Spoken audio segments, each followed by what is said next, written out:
Hey, what's going on YouTube? So today I want to do my Big 12 predictions for 2015. Um, I think so far I've only got the SEC left to do.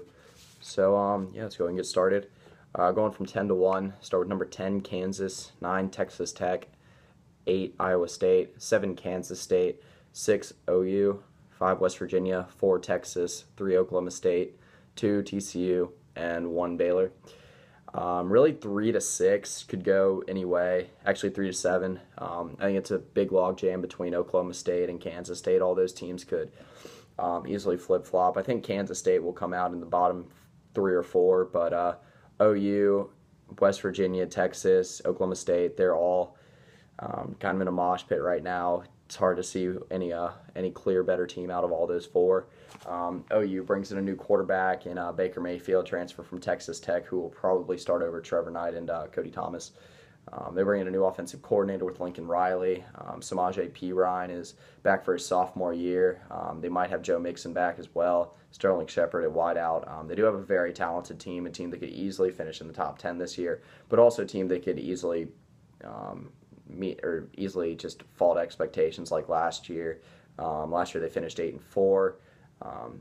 Starting out the year in the top 4, they were a college football playoff hopeful. After beating Alabama in the Sugar Bowl, they looked like they were going to run away with it. But in the end, they ended up losing a couple close games. And I can see that easily happening again this year with how loose the offense is right now, with how unsure or with the amount of uncertainty that there is with OU. West Virginia loses Clint Trickett, they lose Kevin White, so they do lose a lot on offense. But they still they return a ton on defense, and of course, it's always tough for any team to go out to Morgantown and win.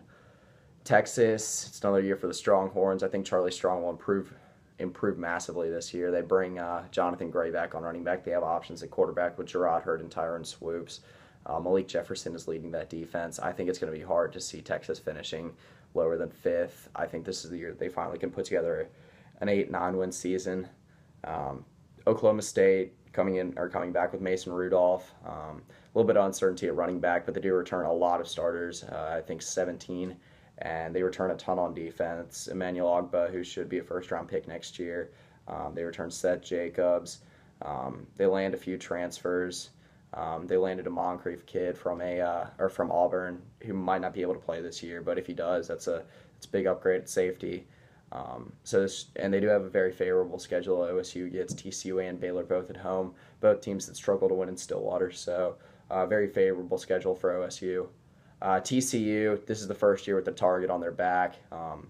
They're one of the favorites to go to the college football playoff and maybe even to win. They might be the second biggest favorite behind Ohio State. But I don't know how TCU's going to fare this year with the target on their back. Baylor's been there before. Baylor has they did walk away with the share of the conference title last year, and I think this is the year that Baylor, I don't know if they make the college football playoff, but I think they can put it all together and win the Big 12. Even though they do bring in a new quarterback in Seth Russell, they've had no problem shuffling in and out quarterbacks in the past. Bryce Petty came in and had no problem. I don't think Seth Russell's going to have a problem either. He's got a ton of weapons around him with Corey Coleman, Katie Cannon. They return a lot on defense too. Sean Oakman, he's a beast, should lead that defense to do great things this year. But overall, I think the most uncertainty is between Oklahoma, Oklahoma State, West Virginia, Texas, and Kansas State. Kansas State doesn't return a whole lot. They have Alex Delton coming in at quarterback. They lose Jake Waters. They lose Tyler Lockett at wide receiver.